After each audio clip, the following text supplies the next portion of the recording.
Tsara ve, TSAIK GASY merepresenta anaty microphone izy mane. Yeah man. Ino loatsy raha nahazo anao toy nataly, ka nahatonga anao moalina napataly.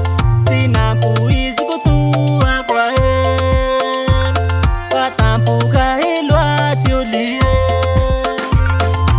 Iha lasa niova, tena niova, niova fomba.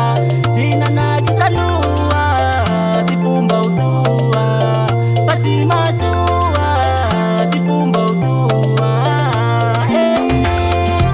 Iha likely tsy manjary, iha tsy manjary, tsy mba matahotsy Zagnahary.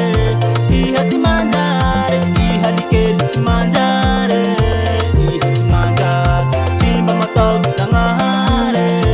Iha tsy manjary, tamigna taony tanao de rasoako lie. Iao miala tanao de raha tiako pela, tamigna taony tanao de rasoako lie. Iao miala tanao de raha tiako pela. Raha omeko lela